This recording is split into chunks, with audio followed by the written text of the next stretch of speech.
Welcome back. This is the third part of A Christmas Carol, the second of the three spirits. Awakening in the middle of a prodigiously tough snore and sitting up in bed to get his thoughts together, Scrooge wished to challenge the spirit on the moment of its appearance and did not wish to be taken by surprise. When the bell struck one and no shape appeared, he was taken with a violent fit of trembling. He began to see a ghostly light coming from the adjoining room. He got up softly and shuffled in his slippers to the door. A strange voice called him by his name, Ebenezer, and bade him enter. The room had undergone a surprising transformation. The walls and ceiling were hung with living green, from every part of which bright gleaming berries glistened.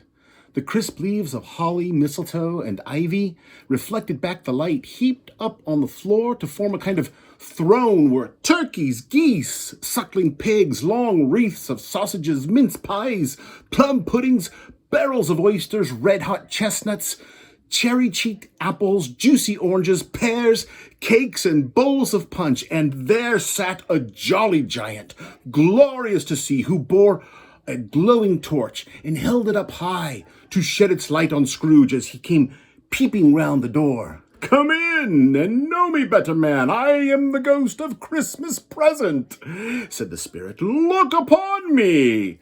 The spirit wore a simple green robe with white fur. On its head it wore no other covering than a holly wreath. Its dark brown curls were long and free as its joyful air. "You have never seen the like of me before," exclaimed the spirit. "Never," Scrooge made answer to it. "Have never walked forth with my elder brothers born in these later years?" pursued the phantom. "I'm afraid I have not. Have you had many brothers, spirit?" "More than 1,800, said the ghost. "Spirit," said Scrooge submissively, "conduct me where you will. If you have aught to teach me, let me profit by it." "Touch my robe." Scrooge did as he was told, and held it fast. Everything in the room vanished, and so did the room itself. They stood in the city streets on Christmas morning. The weather was severe, and though there was nothing very cheerful in the climate, there was yet an air of cheerfulness abroad, for the people were jovial and full of glee, calling out to one another, laughing heartily. Soon the steeples called all good people to church and chapel, and at the same time there emerged innumerable people carrying their dinners to the bakers' shops. The spirit stood with Scrooge beside him in a baker's doorway and sprinkled incense on the dinners from his torch. And it was a very uncommon kind of torch, for once or twice, when there were angry words between some dinner carriers who had jostled each other, he shed a few drops of water on them from the torch, and their good humor was restored directly. They said it was a shame to quarrel upon Christmas Day, and so it was. "Is there a peculiar flavor in which you sprinkle from your torch?" asked Scrooge. "There is, my own." "Would it apply to any kind of dinner on this day?" asked Scrooge. "To any kindly given, to a poor one most." "Why to a poor one most?" asked Scrooge. "Because it needs it the most." And the spirit led Scrooge straight to the Cratchit home. The spirit smiled and stopped to bless Bob Cratchit's dwelling with the sprinkling of his torch. There they saw Mrs. Cratchit and two children, Belinda and Peter, and suddenly two smaller Cratchits, boy and a girl, came in, and they all danced around the table. They were waiting for their father to come home from church with their young brother, Tiny Tim. And the oldest daughter, Martha, was late to arrive from her work at the milliner's. "Here's Martha, mother," said Belinda as Martha rushed in. "There's such a goose, Martha." They wanted to surprise their father, so Martha hid herself. In came Bob with Tiny Tim upon his shoulder. Tiny Tim bore a little crutch and had his limbs supported by an iron frame. They told their father that Martha was not coming home today. He was visibly disappointed. "Not coming on Christmas Day?" Martha came out from behind the closet door and ran into his arms. Bob Cratchit told his wife that Tim had been as good as gold at church, Bob's voice was tremulous when he told her this, and trembled more when he said that Tiny Tim was growing strong and hearty. Peter and the two young Cratchits went to fetch the goose, which they soon returned in high procession. Each Cratchit helped to bring the dinner together, and they gathered at the table. Bob took Tiny Tim beside him. Bob said he didn't believe there was ever such a goose cooked.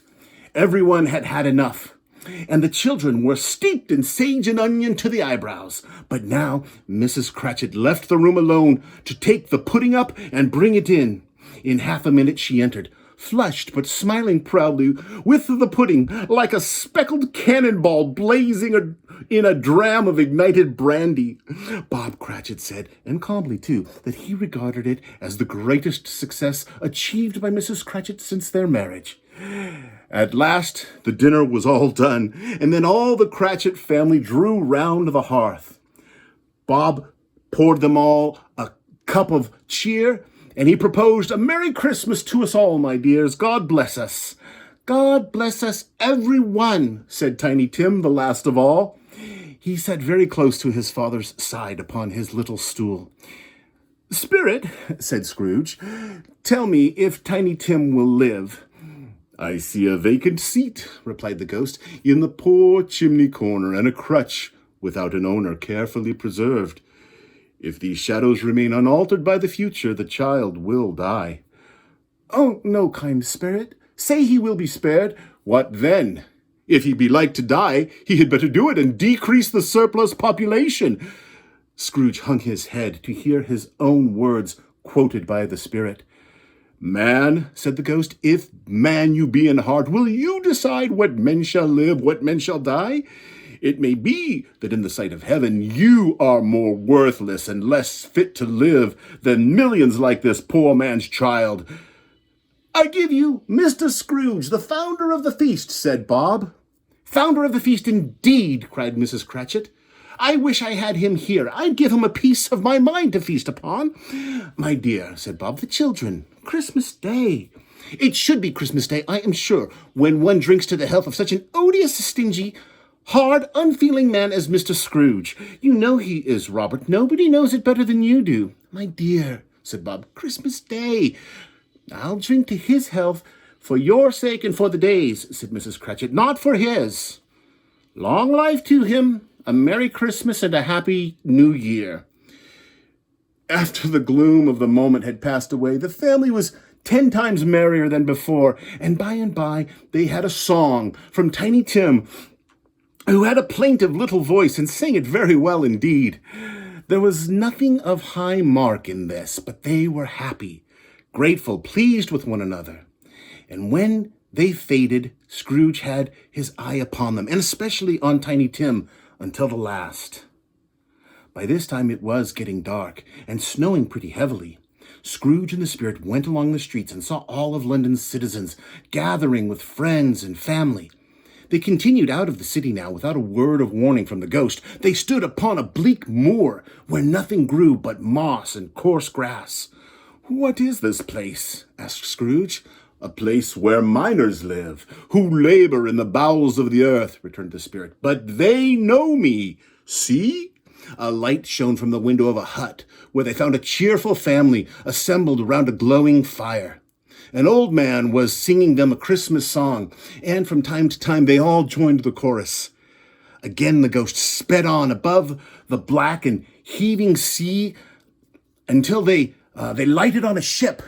They stood beside ghostly figures in their several stations, but every man among them hummed a Christmas tune, or had a Christmas thought, or spoke below his breath of some bygone Christmas day, and every man on board had a kinder word for one another on that day than on any day of the year. The spirit bade Scrooge hold his robe. To Scrooge's horror, they flew out to sea, and there stood a solitary lighthouse. And even here, 2 men who watched the light had made a fire. They wished each other Merry Christmas over their can of grog. It was a great surprise to Scrooge at this time to hear a hearty laugh from them.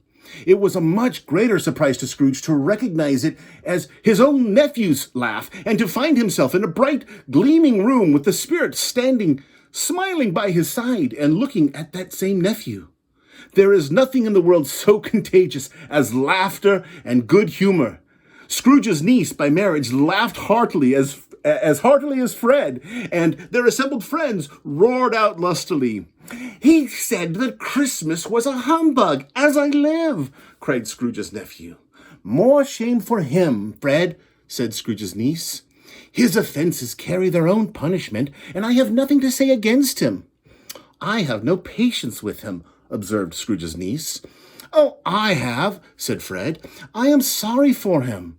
I couldn't be angry with him if I tried. Who suffers by his ill whims? Himself, always. Here, he takes it into his head to dislike us, and he won't come dine with us. I mean to give him the same chance every year, whether he likes it or not, for I pity him. He may rail at Christmas till he dies, but he can't help thinking better of it. I defy him if he finds me going there in good temper year after year and saying, 'Uncle Scrooge, how are you?'" The party, they played music and songs, and Scrooge recognized some of the songs from his childhood and thought that if he could have listened to them often years ago, he might have cultivated the kindness of life that he was witnessing. After a while, they played games, and there might have been 20 people there, but they all played, and so did Scrooge, for wholly forgetting why he was there and that his voice made no sound to their ears. Now they played a game of yes and no. Scrooge's nephew thought of something, and the rest had to find out what it was, but he only would answer their questions with yes or no. He thought of an animal, a rather disagreeable animal, an animal that growled and grunted and lived in London, and didn't live in a menagerie, and was not a horse, nor an ass, a cow, a dog, or a bear. At last, one of the maidens cried out, "I have found it out! I know what it is, Fred! I know what it is!" "What is it?" cried Fred. "It's your Uncle Scrooge!" Which it certainly was. He has given us plenty of merriment, I am sure," said Fred, "and it would be ungrateful not to drink to his health. Here is a glass of mulled wine, and I say to Uncle Scrooge, a Merry Christmas and a Happy New Year to the old man, whatever he is," said Scrooge's nephew. "He wouldn't take it from me, but may he have it nevertheless. Uncle Scrooge." The whole scene passed off in the breath of the last words spoken by the nephew, and he and the spirit were again upon the travels. Many homes they visited, and always with a happy end. It was a long night, if it were only a night. Scrooge thought it was strange, too, that while he remained unaltered in his outward form, the ghost grew older, clearly older. "Are spirits' lives so short?" asked Scrooge. "My life upon this globe is very brief," replied the ghost. "It ends tonight." "Tonight?" said Scrooge.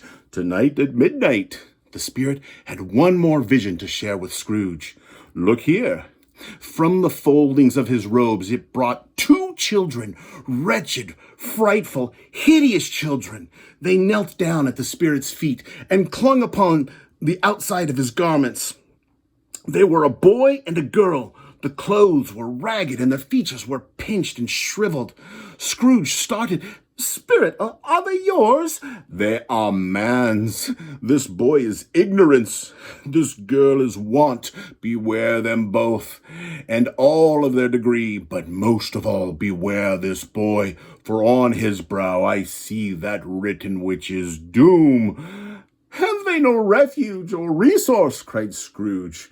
"Are there no prisons?" said the spirit, turning on him for the last time with his own words. "Are there no workhouses?" The bell struck 12. Scrooge looked about him and did not see the ghost. As the last stroke ceased to vibrate, he remembered the prediction of old Jacob Marley, and lifting up his eyes, beheld a solemn phantom, draped and hooded, coming like a mist along the ground toward him.